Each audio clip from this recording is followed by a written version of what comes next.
Hello everyone, welcome to Spark Up classes. This is Suman Yadav. आज के video में मैं आपको बताने वाली हूँ सीयूटी के लिए सब्जेक्ट कॉम्बिनेशन, क्योंकि कुछ ना कुछ सब्जेक्ट्स आपको तैयार करने होते हैं अपने सीयूटी एग्जाम के लिए। तो उन सब्जेक्ट्स का कॉम्बिनेशन क्या रहेगा। सीयूटी में तो बहुत सारे सब्जेक्ट्स हैं, आप उनमें से कौन सा चुनोगे, किस किस कोर्स के लिए मैं ये बता रही हूँ, मैं सारी चीजें बता देती हूँ। अगर आप कोई भी पैरामेडिकल का कोर्स करना चाहते हो, नर्सिंग के लिए एएनएम जीएनएम या बीएससी नर्सिंग करना चाहते हो, पैरामेडिकल में भी जितने भी पैरामेडिकल कोर्स होते हैं, फॉर एग्जांपल बीएमएलटी, बीएमआरआईटी, बीओटीटी, ठीक है, डिप्लोमा के पैरामेडिकल कोर्स जैसे कि डीएमएलटी, डीओटीटी, डीपीटी, जितने भी तरह के पैरामेडिकल कोर्स होते हैं सारे के लिए मैं आपको बता रही हूँ।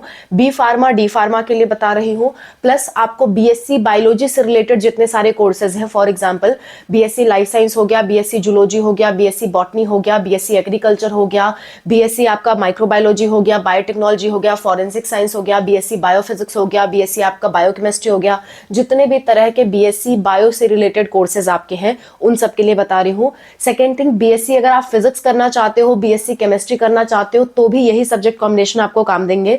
नेक्स्ट, अगर आप बीटेक करना चाहते हो, B Tech agriculture, B Tech food technology, B Tech biotechnology, B Tech dairy technology, मतलब बायो से रिलेटेड जो भी बीटेक का कोर्स करना चाहते हो, उन सारे के लिए सेम सब्जेक्ट कॉम्बिनेशन है। यानी जो मैं सब्जेक्ट आज के वीडियो में आपको बताने वाली हूं, अगर वो सब्जेक्ट आप चूज करते हो तो ये सभी कोर्सेज के लिए आप एलिजिबल रहोगे।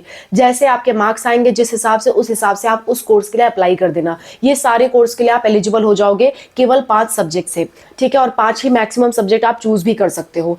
तो सीयूटी का सब्जेक्ट कॉम्बिनेशन देख रहे हैं, सीयूईटी सब्जेक्ट कॉम्बिनेशन। इसी तरह से आपको किसी और कोर्स के लिए सब्जेक्ट कॉम्बिनेशन पे वीडियो चाहिए तो आप कमेंट कर देना, मैं उसमें एलिजिबिलिटी प्लस कॉम्बिनेशन दोनों आपको बता दूंगी।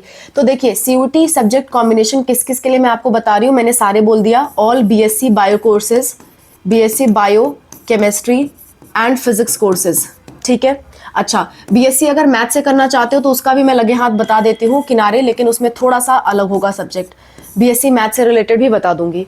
इसके बाद सारे मैंने कहा पैरामेडिकल कोर्सेज, पैरामेडिकल चाहे वो डिप्लोमा हो या फिर आपके बैचलर्स हो, ठीक है। इसके बाद नर्सिंग के सारे कोर्सेज, चाहे वो डिप्लोमा हो या पैरामेडिकल हो, यानी कि या तो बीएससी नर्सिंग या फिर एएनएम जीएनएम या बीएससी नर्सिंग, ये सारे मैं सब्जेक्ट कॉम्बिनेशन आपको बता रही हूँ। और बीटेक कोर्सेज के लिए भी, B Tech bio courses, just a minute, B Tech bio courses के लिए, इन सब के लिए क्या सब्जेक्ट कॉम्बिनेशन रहेगा, ध्यान से सुनिए। सिंपल सा सब्जेक्ट कॉम्बिनेशन है इनका कि आपको सीयूटी में सबसे पहली बात तो, क्योंकि आप बायो से कर रहे हो तो बायो होना चाहिए, फिजिक्स होना चाहिए, केमिस्ट्री होना चाहिए। हाँ, बीएससी मैथ के लिए आप पीसीएम भी ले सकते हो और बीएससी केमिस्ट्री फिजिक्स के लिए भी आप पीसीएम भी ले सकते हो और पीसीबी भी ले सकते हो, ठीक है। तो ये दोनों के लिए आप पीसीएम या पीसीबी लो, नो मैटर, कोई प्रॉब्लम नहीं है। बीएससी मैथ के लिए पीसीएम लेना पड़ेगा और बाकी सबके लिए पीसीबी लेना पड़ेगा, ठीक है। मैं ऑर्डर में लिख देती हूँ, पीसीबी, ये 3 सब्जेक्ट लेने ही पड़ेंगे और ज्यादातर यूनिवर्सिटी में आपको इन्हीं से एडमिशन मिल जाएगा। यानी इसको अच्छे से तैयार कर लोगे तो भी मोर देन एनफ है। लेकिन अगर आप चाहते हो कि सारी यूनिवर्सिटी के लिए आप एलिजिबल रहो, तो कुछ यूनिवर्सिटी साथ साथ में जनरल टेस्ट मांगती है और कुछ यूनिवर्सिटी साथ साथ में इंग्लिश का मांगते हैं। इंग्लिश अगर ना दे पाओ तो हिंदी में भी दे सकते हो। कोशिश करना कि इंग्लिश आपका सब्जेक्ट रहे। मीडियम की बात नहीं कर रही हूं, मीडियम तो आप चाहे जो मीडियम चूज कर लो, चाहे आप ये सारे चीजें, ये सारे, चाहे आप हिंदी मीडियम में दो, हिंदी मीडियम, या फिर आप इंग्लिश मीडियम में दो, इससे कोई फर्क नहीं पड़ता। इंग्लिश मीडियम, इससे कोई फर्क नहीं पड़ता। आप हिंदी मीडियम में एग्जाम दोगे तो हिंदी के कॉलेज में भी जा सकते हो, इंग्लिश के कॉलेज में भी जा सकते हो। ऐसे ही आप इंग्लिश मीडियम दोगे तो इंग्लिश मीडियम वाला तो इंग्लिश में ही जाता है, ठीक है। हिंदी के वैसे भी कॉलेजेस कम है हिंदी मीडियम वाले, तो आपको कोई फर्क नहीं पड़ना चाहिए। आप हिंदी मीडियम में भी एग्जाम दो तो भी चलेगा बिना किसी प्रॉब्लम के। लेकिन ये जो टेस्ट है लैंग्वेज का, अब इंग्लिश का पेपर जो है, मान लेते हैं इंग्लिश जो सब्जेक्ट है आपका, जिसमें ग्रामर लिटरेचर आता है, वो सब्जेक्ट आपका इंग्लिश में ही आएगा। चाहे आप सारा पेपर हिंदी में दे रहे हो, लेकिन इंग्लिश आपने सब्जेक्ट चूज किया है तो वो तो इंग्लिश में ही आएगा, वो तो हिंदी मीडियम में हो नहीं सकता। ऐसे ही हिंदी का पेपर जो है, चाहे आपने सारा इंग्लिश क्यों ना लिखा हो, हिंदी का पेपर हिंदी में ही आएगा, क्योंकि लैंग्वेज है भाई, भाषा है, भाषा को अलग मीडियम में कन्वर्ट नहीं किया जा सकता। जो लैंग्वेज का पेपर है वो आपका उसी लैंग्वेज में आएगा जो आप सेलेक्ट कर रहे हो। इंग्लिश सेलेक्ट करोगे तो इंग्लिश में आएगा, हिंदी सेलेक्ट करोगे तो हिंदी में आएगा।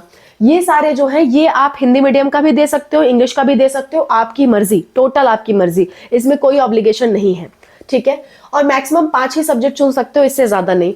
तो जो लोग पीसीएम बीएससी मैथ के लिए पीसीएम चूज कर रहे हैं वो भी जनरल टेस्ट और इंग्लिश साथ में दे देंगे। इंग्लिश नहीं दे सकते तो हिंदी दे देना।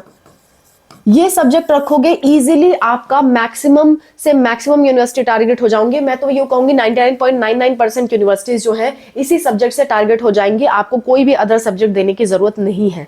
इन सारे कोर्स के लिए मात्र ये 5 सब्जेक्ट से आप एलिजिबल हो। और ये 5 भी नहीं पढ़ा जा रहा तो कम से कम पीसीबी जरूर पढ़ लो, physics chemistry biology, physics chemistry biology जरूर पढ़ लो। और जो मैथ वाला मैंने बताया बीएससी मैथ, वो वाले पीसीएम जरूर पढ़ ले।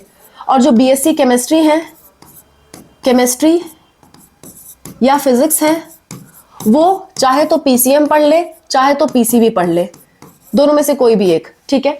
तो आपको ये 3 सब्जेक्ट जरूर तैयार करने, 3 सब्जेक्ट अच्छे से तैयार कर लो। और केवल 12वीं का सिलेबस, 12th का सिलेबस, 12th सिलेबस, केवल 12th सिलेबस तैयार करो।